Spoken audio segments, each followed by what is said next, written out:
A sprawling desert of green and blue stone as far as the eye can see. A patchwork of massive fingerprints frozen in time, like an ocean of glass.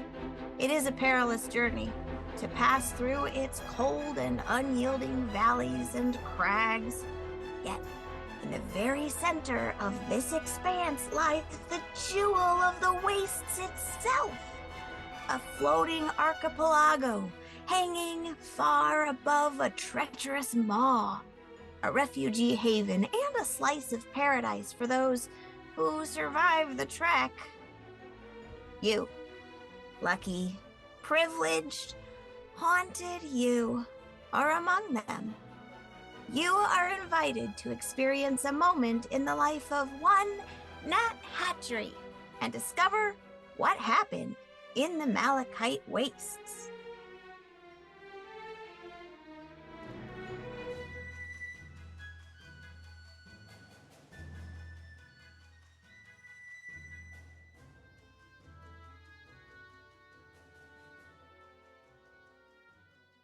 There are many places in the city, I would say, that Nat has become familiar with over the time the Nats lived here. And most of them happen to be the different areas that are the natural parks and the areas below. But on the day to day, there's somewhere that Nat goes and sleeps and rests and recuperates and then gets up in the morning. And when Nat opens their eyes this morning, what do they see? What does waking up as Nat feel like?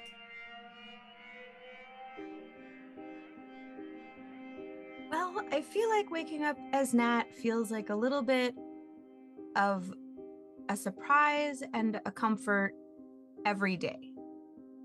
I think when they open their eyes, the first thing that he sees is just kind of a room, a small, sort of humble room.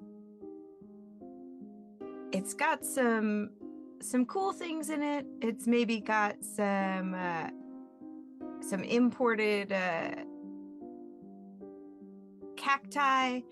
It's got treasures from all of the adventures that Nat has taken, and it is somewhere that Nat recognizes, and that makes Nat really happy. That this is a place that they've lived in long enough that they recognize it. And all of the little objects in the room, there's like rocks and little fossils and little crustaceans and things like that, little bones, and they all have a little label on them and kind of a little sectional label as well, with a diorama that kind of says what day it was, what date it was, but what the things are not labeled. And they're kind of on every surface, and every once in a while, if you were to pay really close attention, you'd look around and you'd notice that one little section doesn't have a label every once in a while. But most things have a label. Sometimes they've got names with them, or like the Haberdash family or things like that. But they're just kind of covering every little surface of this little tiny bedroom.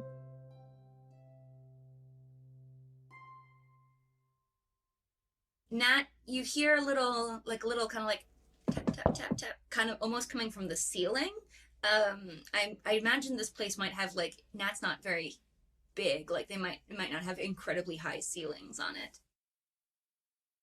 No, I would guess that it would probably be like a little, like, Nat likes to be cozy and enclosed, so they would seek out somewhere that was kind of even an unused weird room. I was literally thinking that it's almost kind of like burrowy, like at some point it may have been sort of an unfinished basement, and you know, the landlady was trying to like show him different places, and he's like, "Oh, I'll live in the basement." Right next to the boiler room, that weird little, it's like maybe someone used it as a wine cellar once, but it's got a floor. All right. You know what? That's and like she's like doing the calculations of like how much the room next to the boiler should be. But you hear that kind of like tap tap tap. It's almost like maybe like the handle of a broom tapping on the ceiling, and that's kind of how not that Nat would necessarily need it, but kind of how his upstairs neighbor sort of checks in on him for the day almost. So Nat looks around, and how long has the upstairs neighbor lived there? I think the upstairs neighbor has been there longer than Nat, like as long as Nat's lived in the building. So Nat finds right next to the bed a little stick and just tap tap tap, and it makes a little accompanying rhythm to the tapping that they heard. And you hear there's sort of like the like it's hard to describe like the sounds of footsteps sounding pleased, but just kind of like I'm satisfied. Good. Nat is home and alive. Good. That is satisfactory. And as Esther Greenwood, who is the upstairs neighbor, she's kind of a little like middle-aged, maybe on the. She would call herself like she's living her golden years, and the apartment upstairs is like a nicely furnished, sort of like an old New York style apartment that like she's lived in this apartment maybe since she was a kid, like it's rent controlled. She really likes it. And as she comes down the stairs, she just sort of passes by where the basement kind of window might be and sort of gives Nat a little like, hey fella, how you doing this morning? Oh, hey Esther, have a good day. I hope your walk goes good. You have a good day too. I wanna hear if you find any new discoveries when you're out today, okay? Oh, there's always good stuff. And she makes her way. She works up in Hephaestus Hall, and she takes a cab every day to get up there. And you can hear kind of the city starts sort of coming to life around. People are getting ready for work, and there's the sound. There are sounds that Nat has learned to anticipate in this building. The sound of, kettle going off at a certain time. There's a building nearby with more recently a young family's moved in, and there's the sounds of kind of like little feet running back and forth as they get ready for school.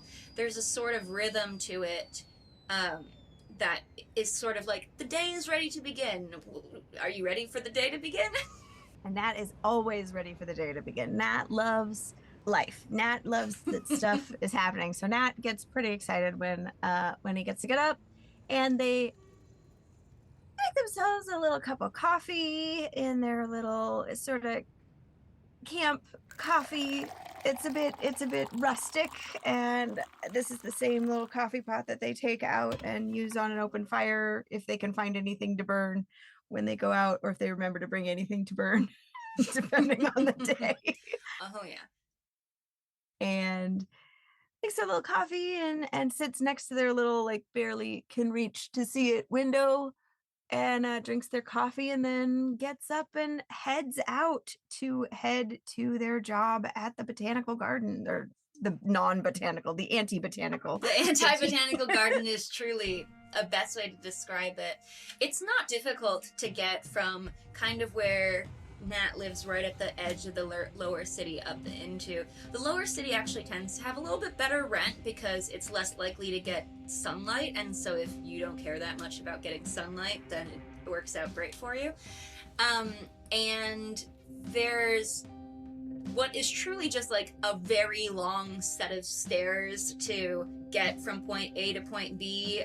There's sort of as you get to the top of where like the mid-city begins, there's like that big open kind of plaza area. You enter the business district, but sort of to the left before you fully get immersed in that, there's this beautiful, park area, sort of not quite the expansiveness of Central Park, but a Central Park. And there's also, like a little cable car you can take up, or, however. It's daunting if you were, for instance, had bad knees. You wouldn't probably want to walk up, the 160 steps it took every day to walk from top to bottom. But if that was what Nat was up to. So I head out, and probably when I hit the bottom of the stairs, I'm like, oh, look, they put a streetcar in. That's pretty cool. Maybe I'll take that tomorrow. and then starts heading up the stairs at a little brisk jog. My little stubby legs just doing a double time up those stairs. Sometimes if there's a section that goes off the side that still follows the stairs, Nat'll kind of prefer to get into the sort of the rocks, and sometimes people will, today maybe not, but sometimes people will look at them like, I don't know, are you doing okay over there? But Nat likes the shale and is used to whether or not he's gonna slip. He knows what he's doing. Yeah. Other people, there are sort of like, when you approach the park, again, much like Central Park, there are areas that are sort of sectioned off, like, please do not climb these rocks, and I don't really think that's ever stopped Nat, nor would most of the people familiar with the park. If someone stopped Nat from climbing up those rocks, they don't know who Nat actually is and their role here. Yeah. Does Nat have their uniform on already, or do they usually put it on when they get up to the museum and the area itself? Nat owns 6 pairs of their uniform, and that is all that Nat wears.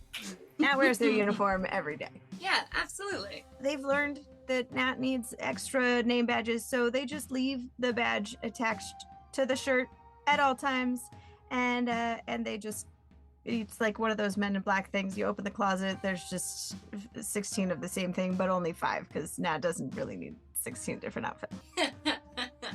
And it's this, this kind of khaki. In some places it'd be like, well, it should be green, it's malachite. But if you're too green, then you blend in completely, right? This sort of khaki colored, like almost like a camp style shirt, embroidered on the pocket above where this little heart would be is the Hammerstone Foundation and the nice insignia that goes with that of like the crossed hammers. And reaching the crest, I guess, of this park where you kind of have a more flat area, you walk through the wrought iron gates of this beautiful geological park, which is one of the kind of great wonders of this city.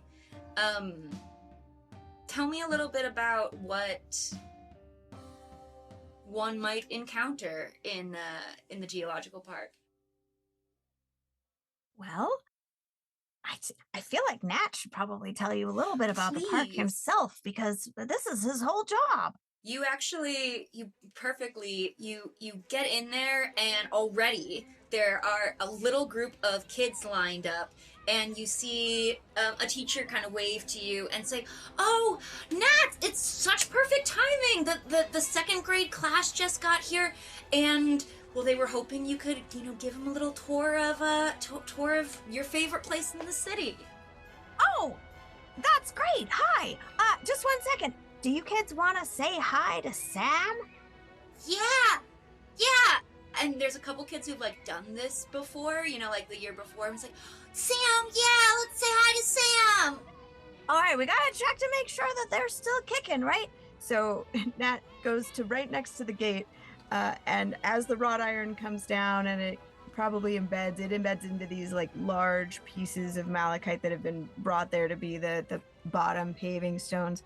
One of them has, you kind of can't quite tell, but there's just a little cracked piece of the stone in the very bottom. And if you look really closely, you can see that someone has whittled a tiny little door handle onto it. And Nat kind of hunkers down, little bony knees sticking out of their little shorts, and makes a very small knock on the door and says, "Sam, I'm coming in." Sam, we want to see Sam.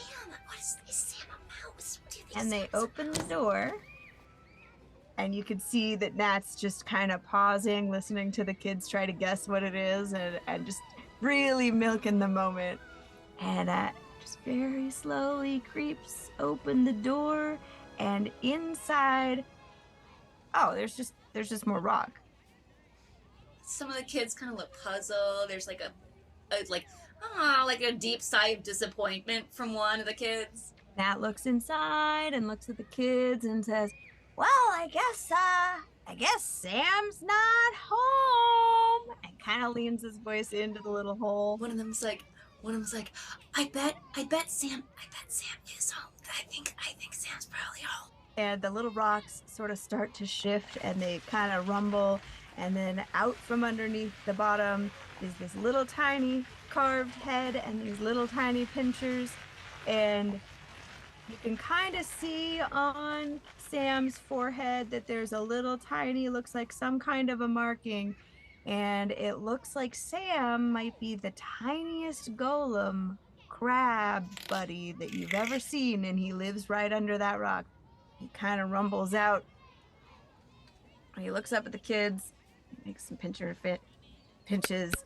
and Nat goes, "Well, it's a good thing you're here, Sam, because, we wouldn't be safe without you watching over the park." And the children are enraptured. There are some kids who are like, "Oh my god, I didn't know that they made golems so little. Oh, do you think he's a crab? Do you think a golem and a crab had a baby and then that was what this is?" And like there's already little hands shooting in the air. They have so many, and some kids are just shouting. And then there's one kid who keeps like tugging at the hem of Nat's shirt, kind of like, I want to ask Sam a question. Is it okay if I ask Sam a question? Is that okay? Well, sure you can. What's your name, buddy? Oh, my name's Oscar. Hey, Oscar. Well, why don't you ask Sam the question? Now, I can warn you, he's a little tight-lipped, but if you ask, I might be able to help you figure out how he answers. Okay. And you see, he gets kind of shy the way, because like now all the kids are looking at him, and like, I was just wondering, because there's only one of Sam, and he's really little, and I was just wondering how he protects the whole park by himself if he gets bigger, or if he's really fast or something. Oh, that is a really good question. Well, so Sam's alone now, but there used to be a matching Sam on the other side, and nothing terrible happened. They just had another job to go do because they had to protect some other rocks. But hey, Sam, how fast can you move? and Sam kind of, you see there's like a little like kind of like glow in Sam's little like golem eyes, and sort of makes a little zip over, little zip back.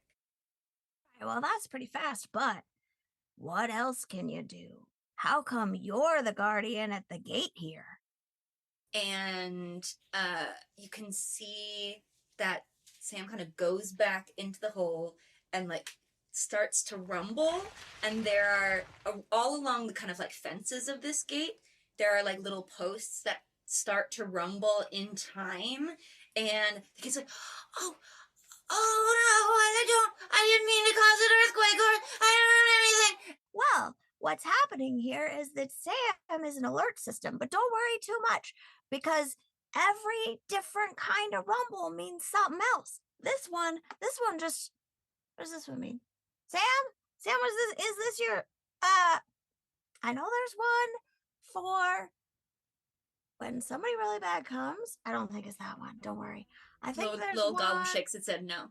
for, when someone unauthorized is trying to open the gate. Well, I'm pretty authorized. I don't, there's one for, oh yeah, there's one for when there's a giant monster.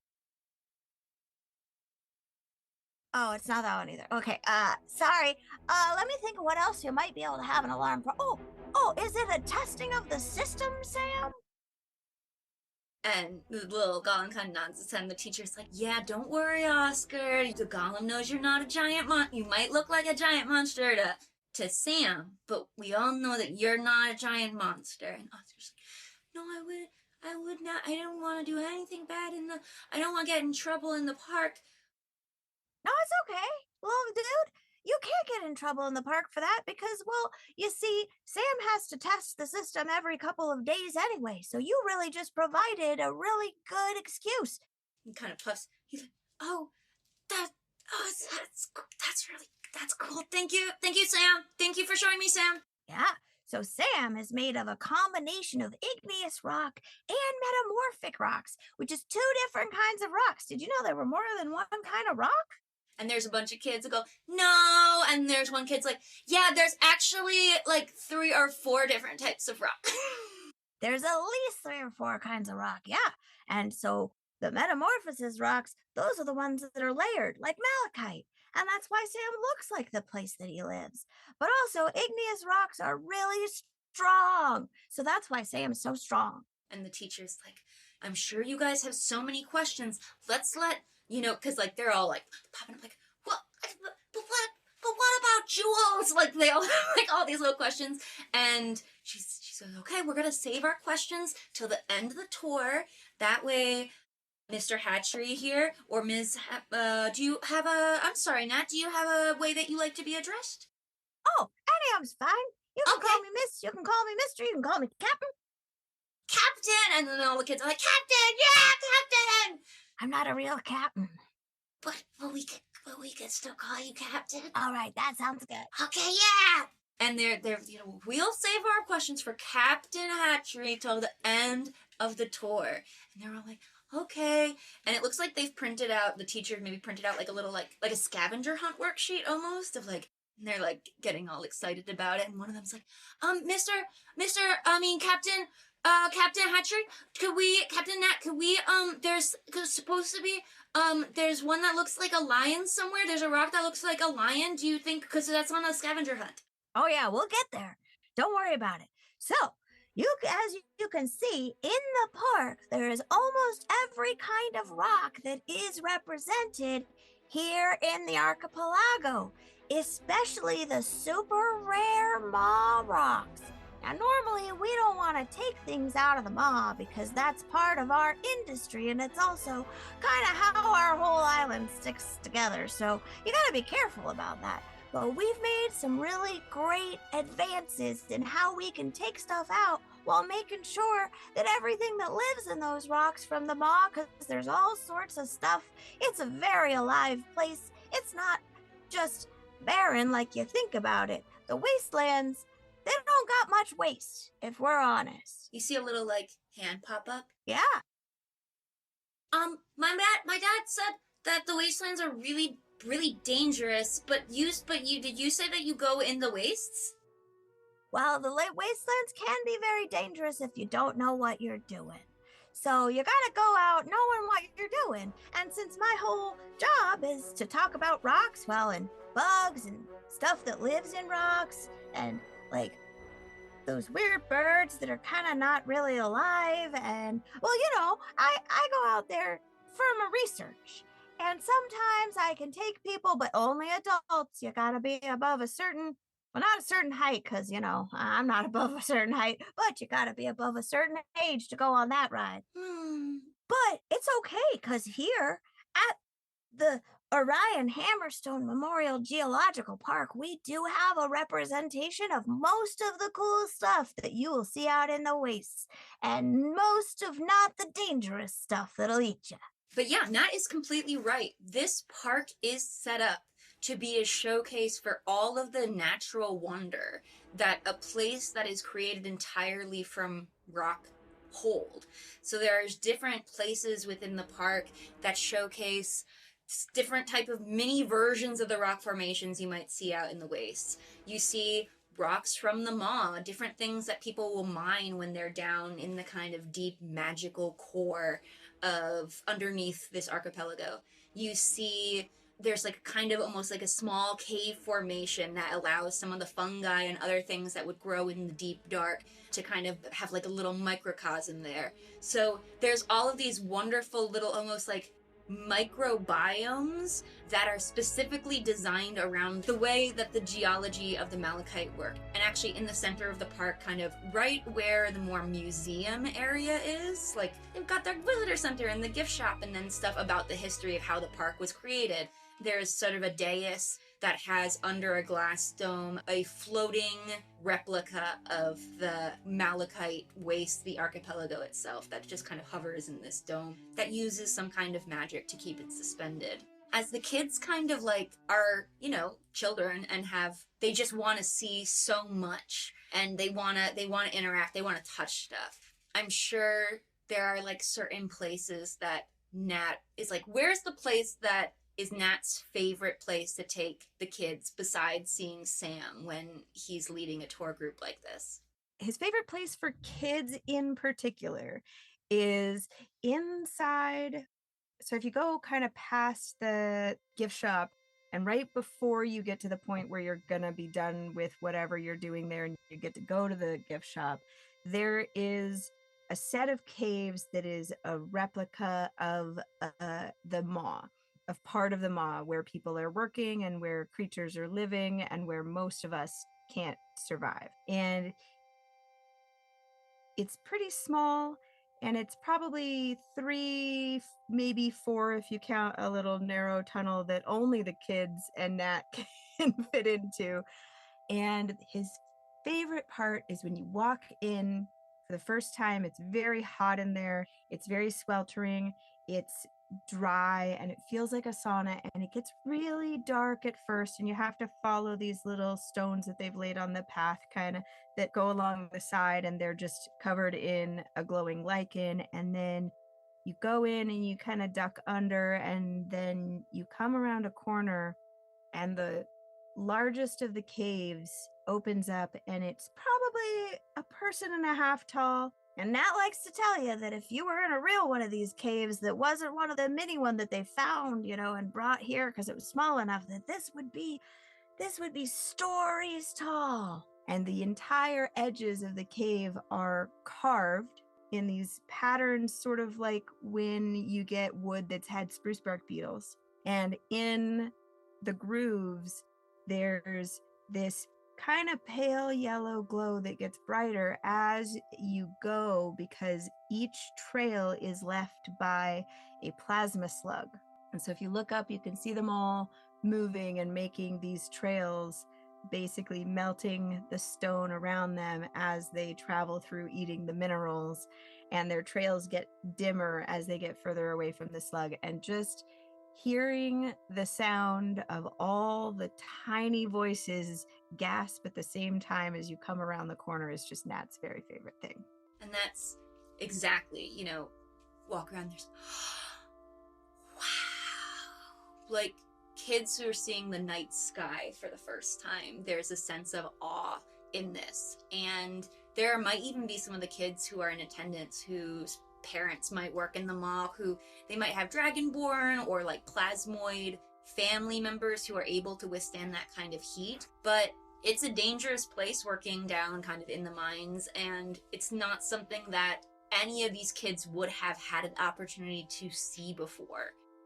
So kind of looking around, and they always have so many questions. It's how do they glow? What happens if they eat all of it? Is the cave go away? Like, they always have all of these, the way that little young minds work, where they're not thinking of, oh, well, how can we make use of this somehow? Or like, what's their purpose? It's like just a sense of awe for the sake of what an incredible thing that exists that I've never seen before. And it's always when the teachers end up coming in from a side passageway because they can't get through the main passage, the little passage, that they're going to be asking them more like, and how do the plasma slugs contribute to the economy of the city? Like, it's like, that's where you get those kind of questions from.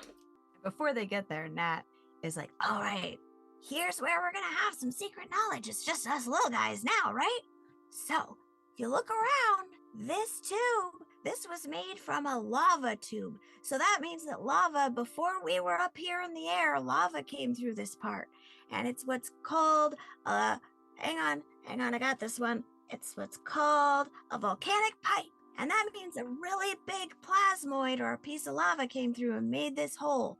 But if you see, all the slugs, as they go along, they're eating at it. And when they get bigger, some of the slugs are, bigger than I am. Whoa, that's so big!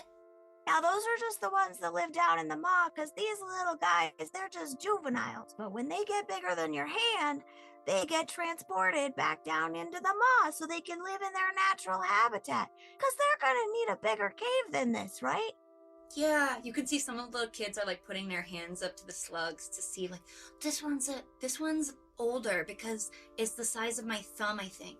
But they're really just like, oh, this one's almost Captain, Mrs. Nat, one's almost the size of my hand. Mrs. and Mr. are okay too. That one is almost the size of your hand, but our hands aren't really what they're measuring by. I think they're looking for 6 inches or longer, and my hand's only about 4.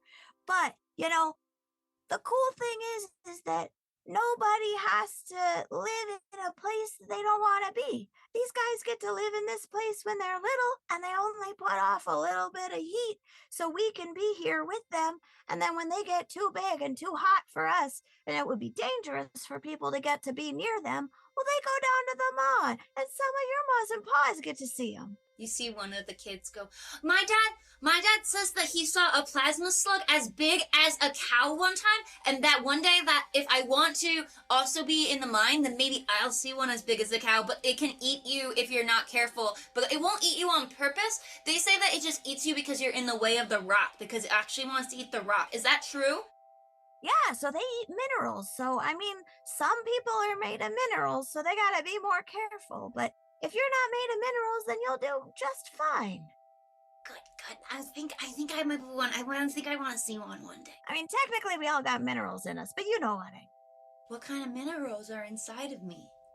I don't know. What kind of a person are you? Kind of looks down at his hands. I am 7, and I am gonna be really tall one day, and I'm a person who likes strawberry ice cream. That's great. All people who like strawberry ice cream and are 7 years old are gonna be really tall, have carbon in them. Wow, that's oh my god! And one of the kids like, I don't like strawberry ice cream. Do I have carbon inside of me? That's okay. Nat takes a look at everybody, and some of the species Nat recognizes. Some of the species, this is the first time that he's ever seen them, as far as, she knows. And kind of assesses them based on whether they kind of look like they have rock on them or in them. Yeah. And whether they are maybe a plasmoid or whether they're, You think of today's bunch, there's maybe like one person who probably is like entirely non-carbon based life form, and everyone else is definitely a carbon based life form. And the non-carbon based life form is like, it's okay. My dad says that we don't have carbon in us, but that's normal for us. We're not supposed to have carbon in us. Hey, buddy, what's your name? My name's Whisper. Hi, Whisper. You got a great voice. I love that. That's really cool. And yeah, you're right. You don't have any carbon in you because you're not supposed to. But it looks like everybody around today, other than you, has carbon in them. So you all share that in common. You know what else you share in common? What else do we have in common? You all live on a floating island. How cool is that? That's really cool. And you just hear like I know some people who don't live on a floating island. What is it like not living on a float? I don't know. I guess they don't get to see cool stuff every day. Do they have a different kind of sun? Yeah, their sun comes out every day, so it's hot all the time. And you see like the kids are like chattering amongst themselves on what it must be like to not live on floating islands. And that's about the time the teacher comes and kind of like starts hustling them out. And it's like, what do you guys all say to Captain Hatchery? There's a little chorus of, thank you, Captain Hatchery. And the teacher says, would it be all right with you, Nat, if as the kids do their scavenger hunts and they have any questions, they can come up and ask you?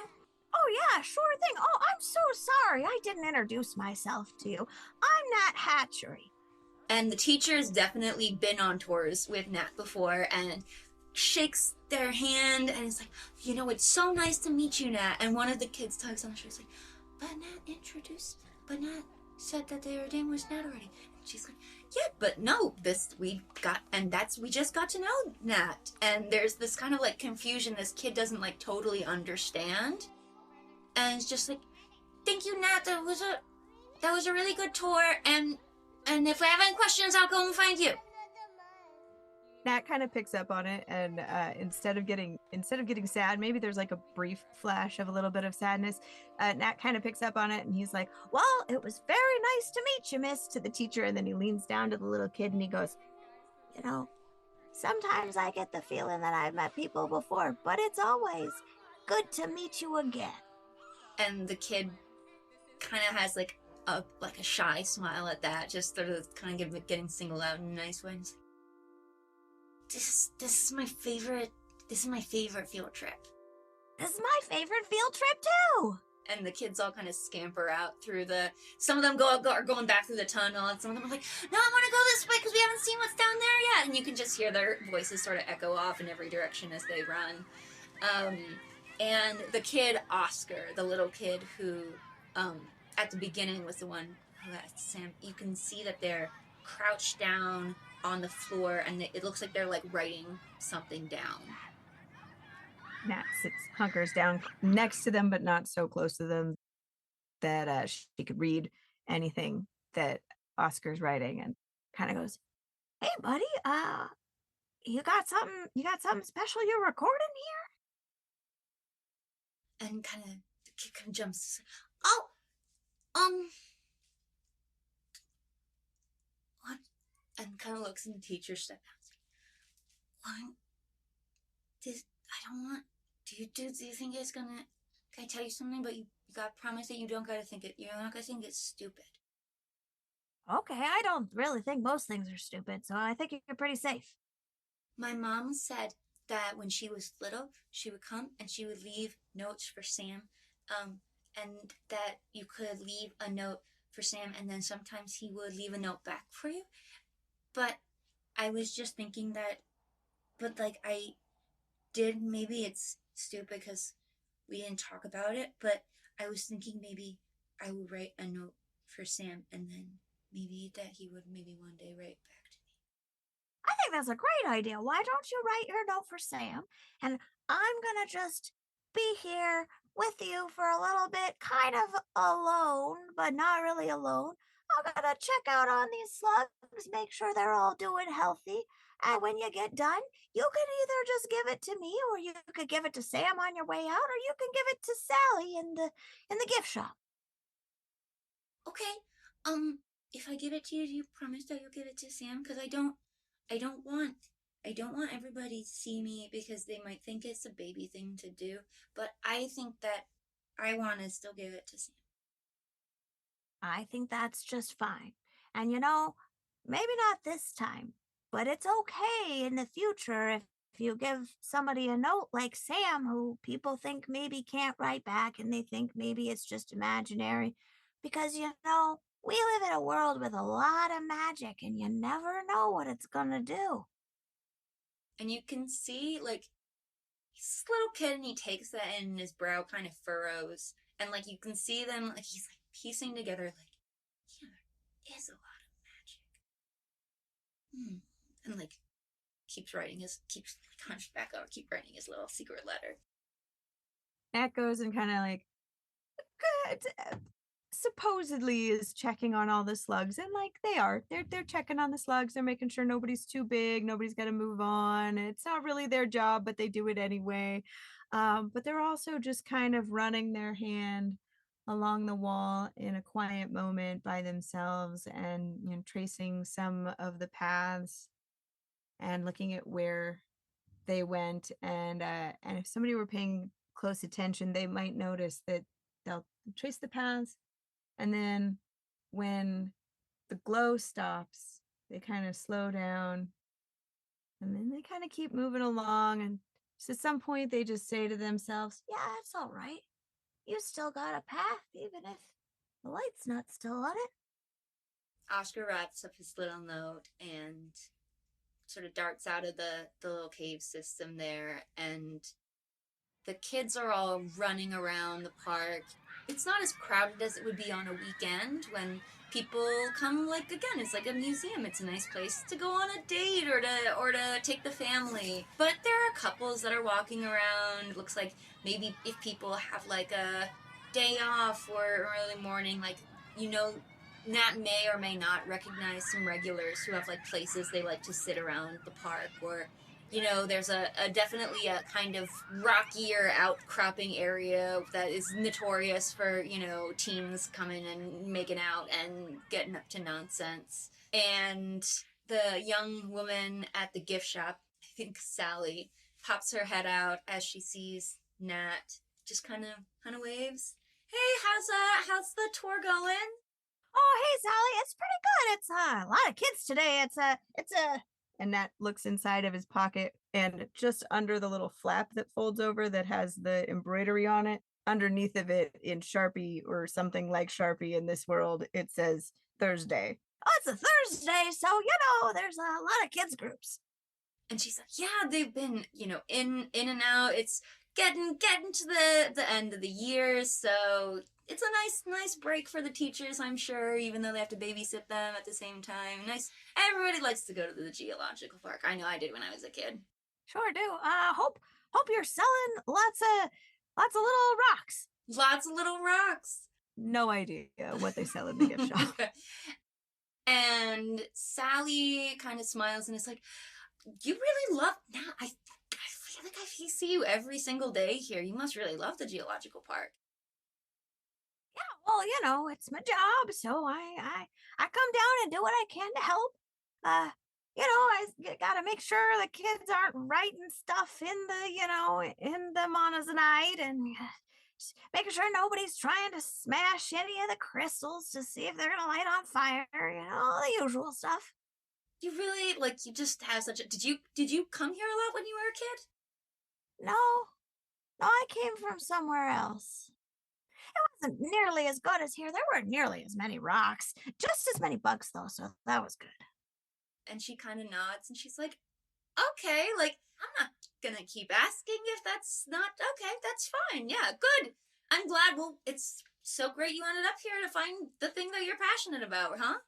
Yeah, it's pretty great. I mean, I've always really liked rocks and bugs, and I used to kind of tell people about them, but not like this. This is really pretty much the best memorial geological park I've ever been to. And you just see there's sort of a wry smile, and she's like, I think this is the best memorial geological park I've also ever been to.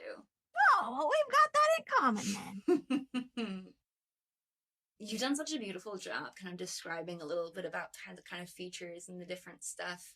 As the day sort of progresses and, people will stop Nat and ask questions or even just inane stuff like, oh, can you point us to the bathroom? Occasionally, Nat will probably catch some kids trying to climb a little outcropping to climb on some, lava rocks and, at one point, they're approached by sort of a tall, illithid fellow who kind of leans almost 90 degrees, tilts his body down to lean down to speak to Nat.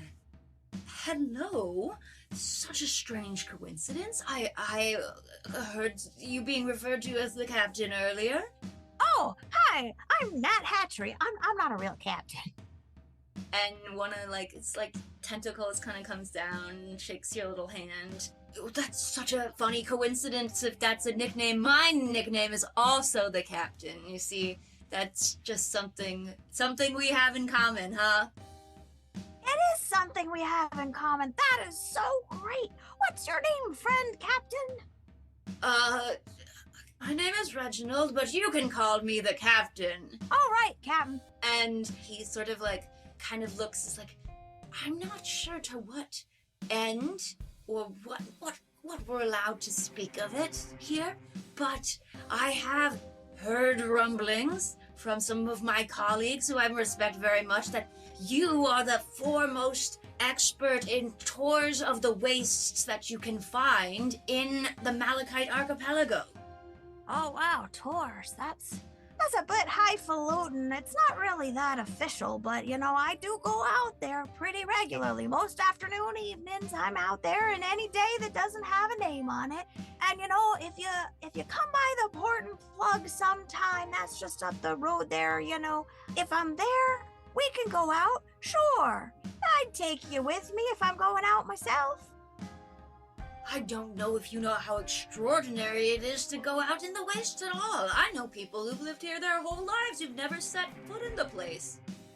Yeah, it seems not that common, but you gotta be careful. So, I usually have all the things that I need already, and if you need any specific kind of food, which I know I don't remember whether you guys eat food or not, but if you do, then you'll want to bring that. And Don't be too concerned. They've been making real strides in biologically created organic brains that aren't from sentient creatures, so that shouldn't be a problem. I'll make sure to eat beforehand. God forbid we get lost. What a weird thing to say. Oh, that's what you eat. You eat brains. Oh, well, that's great. He's like, shh, All right. shh, I'm not embarrassed about it, but it is something. It is a stigma, perhaps, that we're overcoming. Is the brain eating. I mean, we need them to eat, but we don't try to. And, like, you can see some kids are giving him like the side eye over, and then he looks at them and they're like, what? And like scuttle over to where the teacher is. Oh, yeah, no, I get that. Yeah, sometimes people look at me a little bit funny, too, so, but, sometimes if you just introduce yourself to them, it goes over all right. But, yeah, no, if you come by the Port and Plug, then I think we could probably go tonight or tomorrow or, whenever I'm there. Wonderful.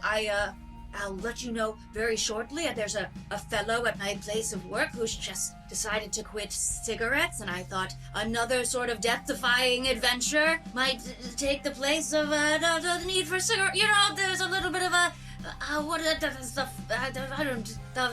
death wish sense in it, and but in a fun and safe environment that doesn't. Well, I suppose if there was a dust storm, it could hurt your lungs, but it otherwise wouldn't have the same impact. I'm sorry, I'm rambling, but yeah, dust storms. Yeah, dust storms. Yeah, we'll try to avoid those. Those are not so much fun. Those, we try to go out on days with a good dust forecast, and if all else fails, you just gotta follow the spark beetles, and then sometimes, they're gonna like make a little bit of. Anyway, it's not important. So I'm here most days, and Nat kind of looks away, and then looks up toward the gate, looks kind of at the sun, checks a little watch-like device, looks back, and is like, oh. Hi there, sir. I didn't see you standing there. Did you have a question for me? No, I think you've answered all my questions. Thank you very much for that. Great. Well, you have a lovely day here at the park, sir. I shall. Thank you very much, Captain Hatchery. Oh, you know my name. Sometimes word does get around. What was your name? I'm also the captain. Ah, well, that's something we have in common then. Indeed, it's something that we have in common. I should get back to work. This has been very enlightening. Thank you so much, Mr. Hatchery, Captain Hatchery. It all works. Oh, good. And he starts kind of making his way. Where do you think in the park that Nat sort of gravitates to as, like, does Nat stay kind of moving constantly when they're at work? Do they stay in a specific place for easy access? Like, where is their kind of, like, what's their mode when they get into kind of, like, park mode?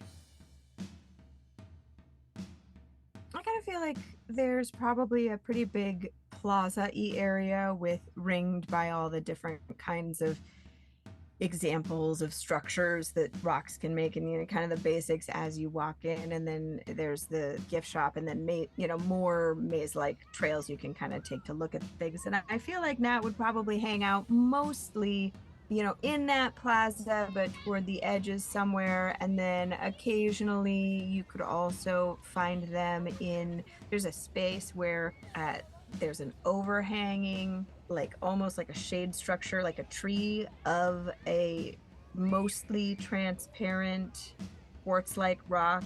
And sometimes he'll be found under that, where someone has made an art piece that reflects it as though there's a pool.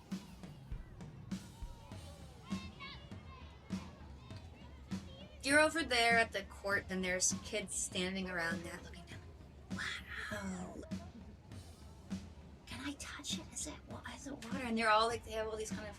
You've been fielding a lot of just like The kids seem so immediately comfortable, and maybe partially it's because you're closer to their size, partially because you're the one who's telling them all the fun secrets and stuff, but Nat definitely gets kind of like gently pulled and tugged and questioned a lot by these children. And you're kind of in the middle of this when you hear somebody, like a voice from sort of the other side, and it sort of echoes through this little like courts, just go, Nat? Does Nat recognize this voice? I think that's up to you. I think that might be up to the dice. Should we? Yeah. Should we do a high-low on Yeah, that? let's do it.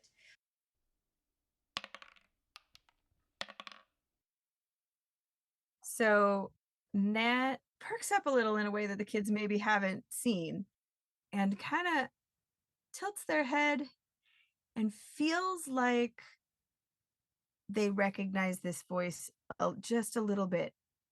And that's not very common for them in the day-to-day, unless they're, sometimes here at the park. Sometimes here at the park. But just barely, there's this feeling, and more than a feeling, they suddenly get a thought of a like roly-poly bug for no apparent reason. What's that? And turns around to see if they can see who said their name. Nat turns and sees another little goblin. They look probably around the same age as Nat, and they are just staring. They seem kind of, it's not fear, it's like complete shock. Nat? Oh, hello there. Yeah, I know it's really strange and it's rare to see goblins around here, but hi. Did Sally send you my way?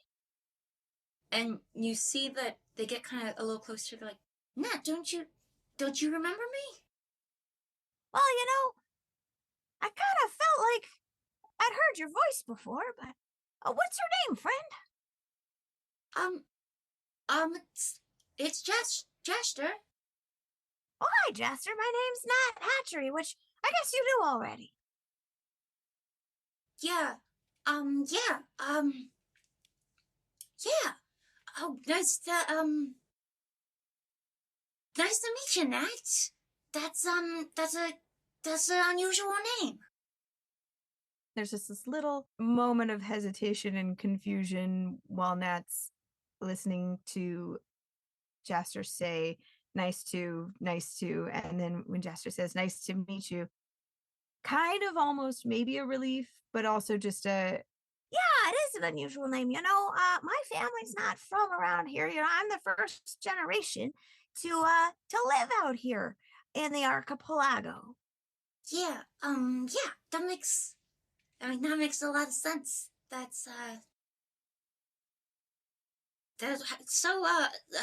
How'd you end up, did you move here then? I guess I did. I was out doing some research, and I came upon the wastes, and they were just the most magnificent thing I'd ever seen, and the next thing I knew, there was the archipelago in front of me, like people say it looks like a mountain that's upside down, but really it's so much more than that, because it was just like torn out of the earth, right? So some of the rocks are softer and some of them are harder, and you got these drips and globules and gloops and funny parts that are carved out that you'd never get if it was upright. Make an insight check for me. rolled a 19, so I would say that's probably like a 22. Yeah, that makes sense to me. I think Nat is fairly used to watching people kind of fall into, like, they kind of, like, sit with the not remembering, and, like, either they're blunt or young enough to ask questions, or they are a little bit more socially aware enough to kind of just, like, accept and move on, and, like, and I think what Nat sees in Jaster's expression is just, like, someone who is trying to hide that they are devastated. Anyway, so yeah, it was maybe the most beautiful thing I'd ever seen, and since I couldn't really those fairy portals, hard to get back. I just thought, well, I guess this is where I live now. And it's so full of some of the most beautiful things you'd ever see. I can tell that maybe this place makes you a little bit sad, and I know that there's not, a lot of greenery like us goblins are used to in other places, but I can assure you it's a pretty beautiful place. I think that Nat has misinterpreted Yeah. the reason for the devastation. And I think he sees the brow kind of furrow and he goes, yeah, but you love it here? You happy here? Yeah, I guess I am. I mean, I got a great job somewhere where I get to look at all the cool stuff that I love, and these kids, they ain't gonna teach themselves about any plasma slugs, are they? And I go down to the port and the plug, and they know me pretty well. I don't think I've ever met the owner, but some of the regulars know me there, and Yeah, that's great, that's great, Nat.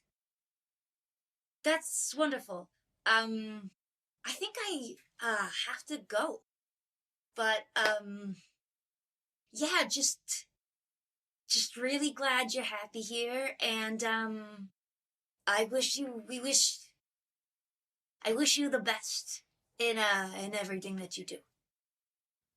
thanks. If you ever want to take a look around the wastes a little bit more, or learn about pill bugs or anything like that, Pill bugs? yeah. Yeah, we got some special ones out here. They grow this big. They're all made out of labradorite on the outside, but they're just like a normal pill bug on the inside. And we got some really cool ones if you ever want to go take a look at them. You remind me of someone I knew a long time ago, but they were a lot younger than you. So, Yeah, you look a little bit like them. kids, looking at pill bugs together and stuff, right? Yeah, kids never grow out of pill bugs. Well, I guess I'm not a kid, but I never grew out of pill bugs either. Yeah, thank you. What's that place, the port and something? The port and plug. Yeah, maybe I'll see you around there sometime.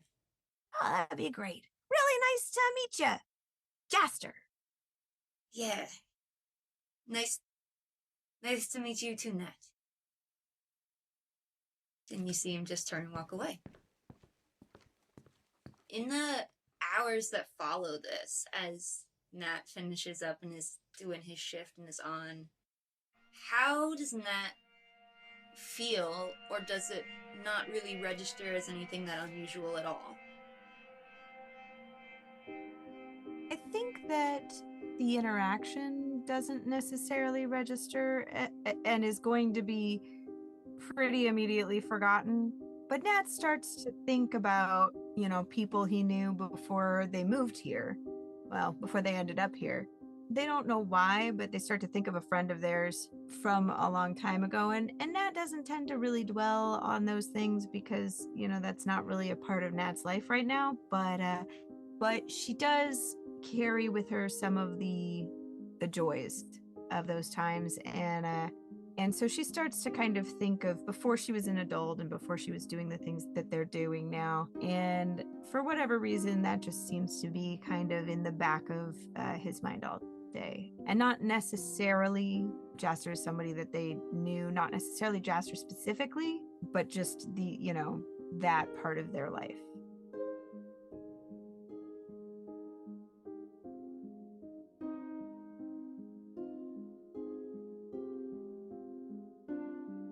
At the end of the day, does Nat have any sort of ritual as he closes up the park for the night? Essentially, the park remains open, but the exhibits themselves are sort of closed. So, like, the cave system area gets shut down for the night, and the exhibits kind of go under, like, some magical protection.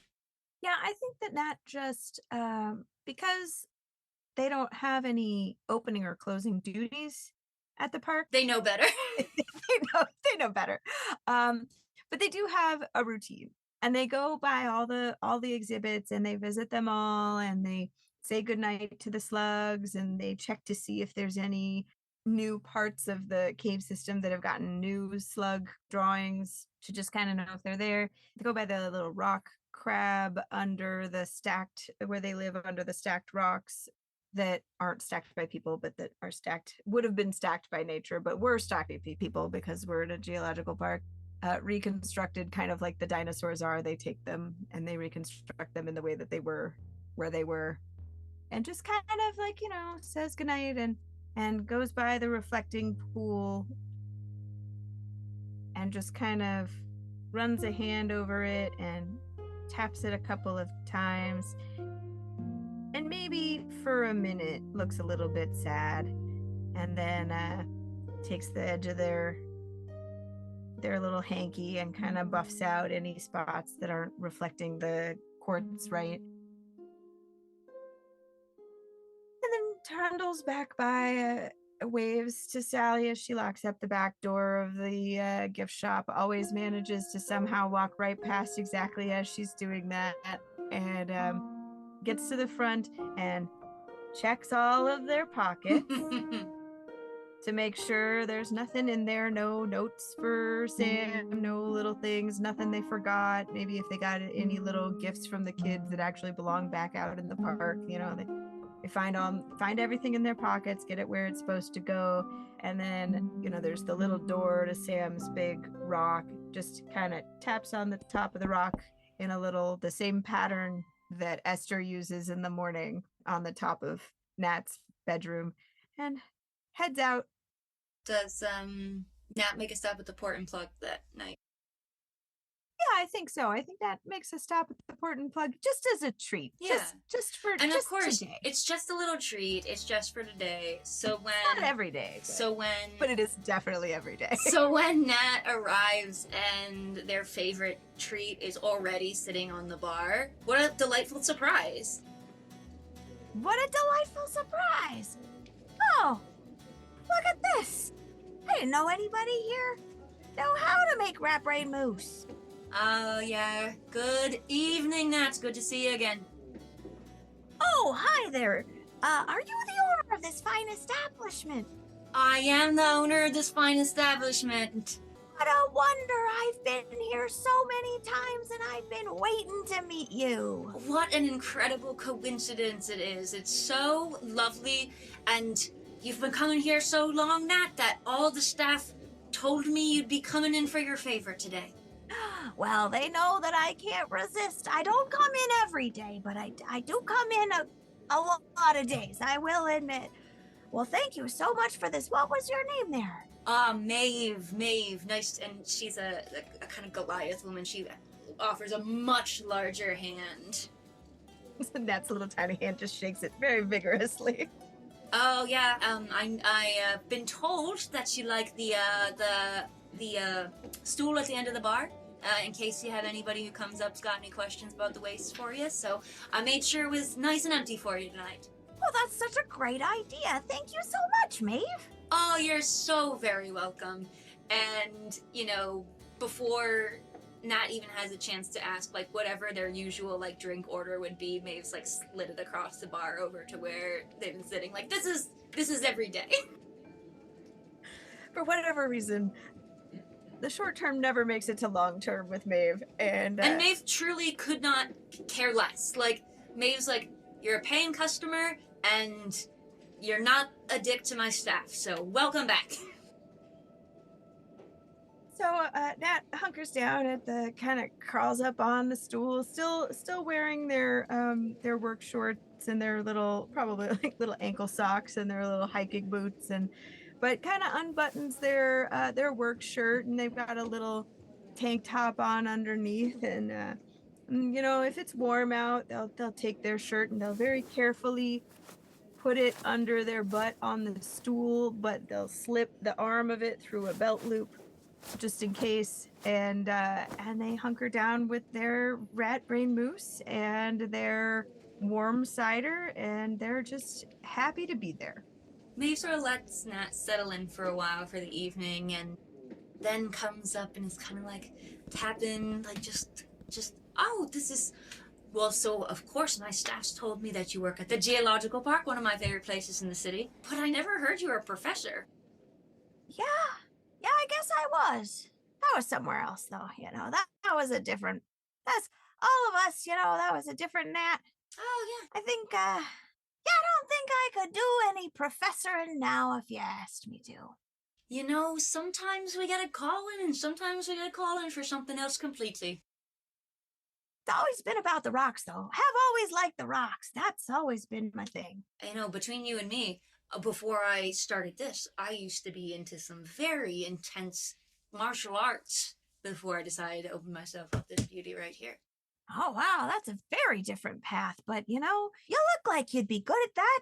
Thank you. I very much appreciate it. And you could tell, like, on her face, there's definitely kind of a little bit of a smile that, like, she still keeps in good shape. Just kind of like... That's not flirting with her. No, exactly. It's definitely this kind of, like, element of, like, she, like, winks at him, but, like, you're not going to remember me tomorrow, so...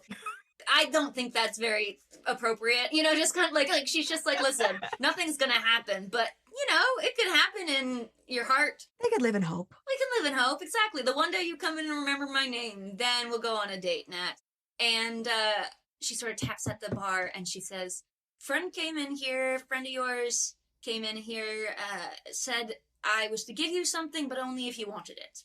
Friend of mine. Did they say what their name was? Don't believe I caught a name, but also little goblin fella. Oh, wow, that's pretty rare in these parts, yeah. Yeah, it I is. suppose we probably are friends then, well, I mean, sure, I guess, why not? I got a lot of friends. I like gifts. And you see that Maeve kind of like feels under the bar and then pulls up like a hardback book. And on the cover, the book says, The Many Arms of the Armadillidae, a comprehensive history of woodlice and other terrestrial crustaceans. Oh, wow. This is a really nice gift. Oh, gosh. Well, that must have been a really nice guy. Said to pass it along to you. I think gentleman may have been the one who wrote the book. And there's a little picture of Jaster, like, wearing, like, a little cardigan and some little glasses. Does the book smell like anything? Yeah. It's interesting because the book, this is the best way I can describe it. The book seems like it is like near mint new book, but it smells kind of old. It smells sort of a little mildewy or a little like weather worn, like this book has been around a bunch. This is a well-traveled book, even if it's in like really nice condition. Yeah. I think Nat takes it and sees the picture and is like, oh, that guy kind of looks like somebody I knew a long time ago. That's funny. And starts really just like devouring this book because it's about bugs. It's like well written. Actually, let's do a roll for how well written it is. Let's go. I'll do it. Let's find out. Damn, Jaster! Jaster got a nat 19, and I was definitely going to add at least 2 to it, but it's engaging. It's like, you like bugs, but even if you didn't like bugs, it's so for a comprehensive history of essentially like pill bugs and other pill bug related creatures, it is deeply accessible. There are lots of fun diagrams. There's, it's very conversational in places. You're like, this is a damn good book about bugs. What a great day. And the cover, there's just a small inscription. It's not fancy. It says, to Professor Gnat Hatchery from your very first student. And that's all it says. So I think Nat reads most of the book before they notice that there's even an inscription. Just really into it. Probably, done with their little dessert and probably on their second drink, which they they have a tally system on the bar with the staff where Nat puts up their payment for their drink, but they don't take it so that Nat knows how many drinks that they've had. There's just like a little stack of the silver like it just exists there. Yeah, just like one for each, just like you're Helps like you're just helps setting them in a Nat row. keep track of how much Nat's drank, and also Yeah. yeah. And then Nat flips back to the beginning and just stops. From my very first student. And Nat tries to think about something specific from that long ago. And even though Nat doesn't have long-term memory loss, there's something in the way that their brain works that they look at it and they read it. And they go, my very first student, I wonder who my very first student was. Well, there was the class of 28 and there was the they were all kind of students together, and starts thinking about it for a while and shuts the book while thinking about it and takes a sip and then is like, oh, what a great book. I gotta read this book. Somebody said someone gave me this book. I don't remember. Hey, do you know where this book came from, barkeep? Oh, yes, this book, that's your book, Mr. Hatchery. Oh, that's Hatchery, but that's fine. It's my. Oh, I'm so sorry. I sometimes I'm terrible with names. You know what? Sometimes I'm terrible with most things, so it's fine. I think that Nat knows that they have short-term memory problems, but I don't know that they know like what the timing is on it. Yeah, 100%. So they've got precautions they take, but they also, those precautions are sometimes, suggested by other people. Exactly. Right? If it doesn't need a precaution, then why put one in place? Yeah. You miss your first day of work and then somebody is like, oh, how about we put what day it is on your shirts? Exactly. And so Nat's like, oh, that's great. This looks like a really cool book. I know a lot about pill bugs, but I don't know everything about pill bugs. And Nat just opens to somewhere in the middle and starts reading again. And this happens a couple of times until at some point, someone at the bar takes a little piece of paper and it's just the napkin for now and just writes on it Nat's book. Yeah, exactly.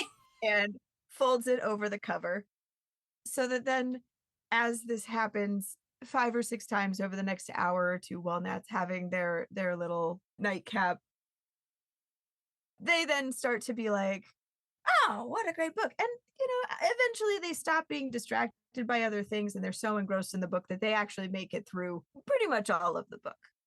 How do you think Nat ends their night? I think that if there was something that Jasper and Nat used to do, even though Nat doesn't necessarily know, by the time he finishes the book, he has already not noticed the inscription, and he never did figure it out who it was.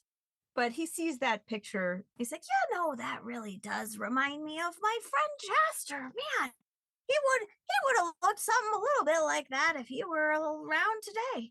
And he decides to just do what they used to do as a little treat. Yeah. A little treat for himself. It'll go out of his routine. I think as you head back up to where the mid-city is, like out, that you're going up the stairs and there's just this, like, it's not solid and it's not placeable, but it's these little, like, 2 little goblin kids turning over rocks. 2 little goblin kids turning over rocks. What's on the other side of the rock? And 2 little goblin kids, what's on the other side of the rock? Oh, I've seen that before. I know what that one is. Oh, what happened? What happens if you poke this one? Oh no, don't poke it, it's gonna hurt it. Okay, but look, oh my god, look, it curled up, it protected itself. There's just these sort of like, there's nothing solid. There's no like connective tissue, but these feelings of like, ew, that's gross. Wait, but there's stuff that's alive. Wait, that's so cool. How does it do that? That's so weird. How do they do that? There's a sense of like wonder and curiosity that has stayed with Nat to some level all through Nat's life. But this kind of like find yourself walking up the stairs, and when you find like a loose step, lifting it up and seeing if there's anything alive under there and if you know what it's called. And do you know what it's called first? First before what?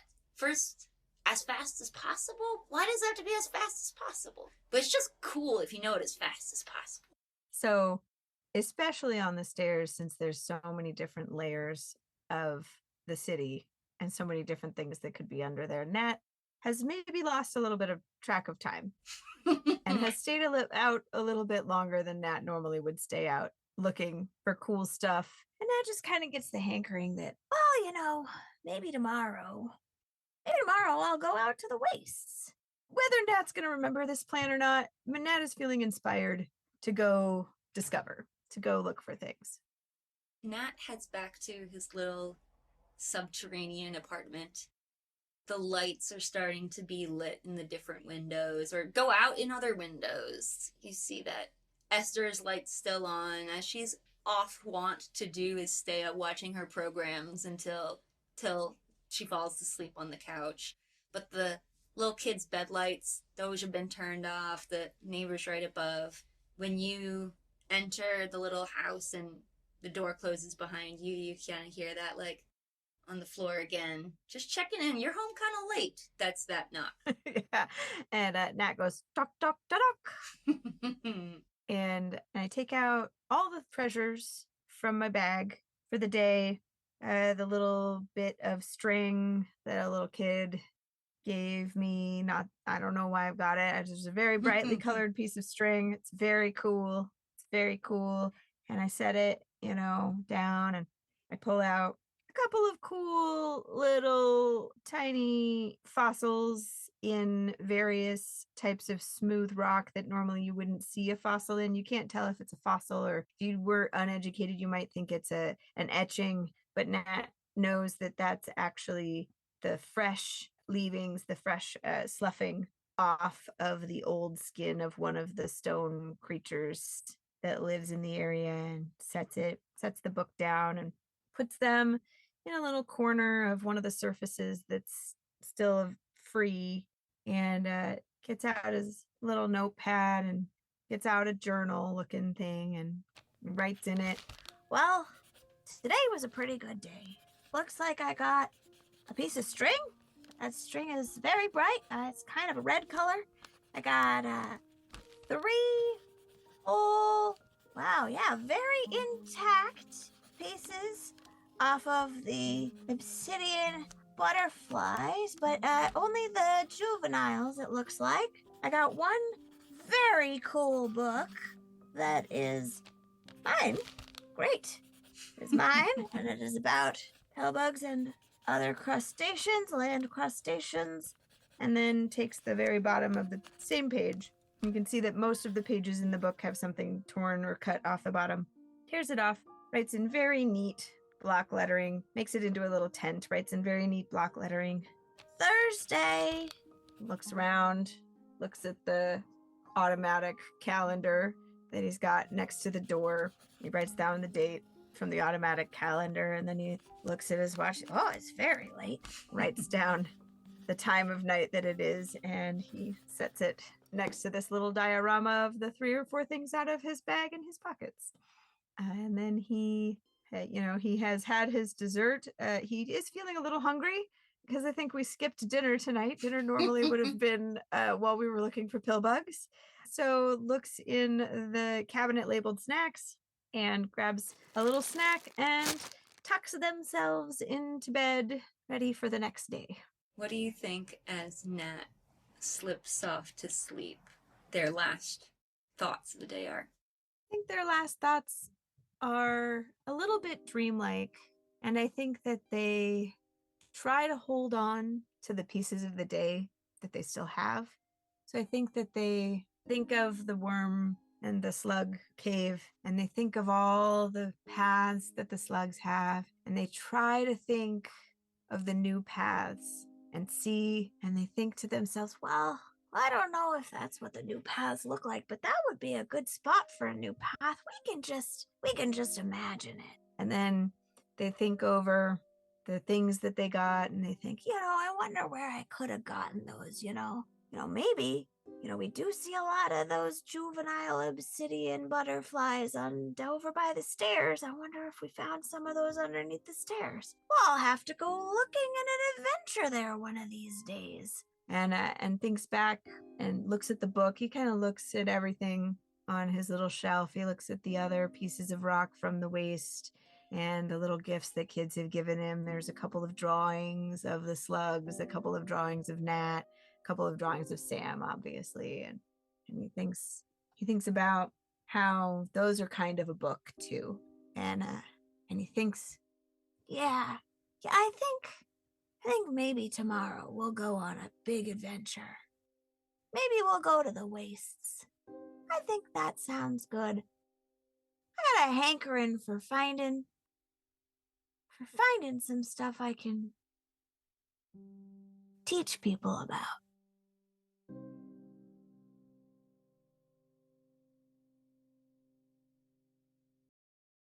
Thank you for listening to this episode of What Happened in the Malachite Wastes. Each of our little adventures are spontaneous tales from our guide, Isabella Z. Vergun, and our marvelous guest. This episode followed a day in the life of Gnat Hatchery, played by Megan Sky Hale. A voice actress and fixture of the Portland arts community, Megan is also the founding artistic director of Speculative Drama, an immersive theater company that aims to reclaim the relevance of myths, fairy tales, and classical texts through live theatrical performances. You can support them on Patreon and learn more about Megan's work at meganskyhale.com. Nat's official character art was created by Chris at Gargoyle Pastures. This show is produced by Annalise Fischer. Our music was created and produced by our audio director, Ryan Tucker. Our sound team is Nate Kleeman as our dialogue lead, Jonathan Junkle Rodriguez as dialogue editor, and Alex Torrigan as SFX and Foley. Our incredible art team is led by our art director, Chris, Gargoyle Pastures, and featuring our incredible artists, Caroline Gendron and Anna Renee Chavez. Our team would not be complete without the hard work of our social media manager, Jalen Rose, our Lorekeeper, Kyler Carter, and our server warlock, Alex Glica. Find us on Instagram and TikTok at the Malachite Wastes, or join us on the official Malachite Wastes Discord server to see more of their amazing contributions. If you'd like to support our team and the work they do, please consider subscribing to our Patreon, where you can find all kinds of cool bonus content like Session Zeros, Patreon exclusive interviews and sketches, sneak peeks at upcoming art, and much, much more. You can find all of our team's incredible individual work linked in the episode description below. Thank you for listening, and remember to keep checking back with us so that you can find out what happened in the Malachite Wastes.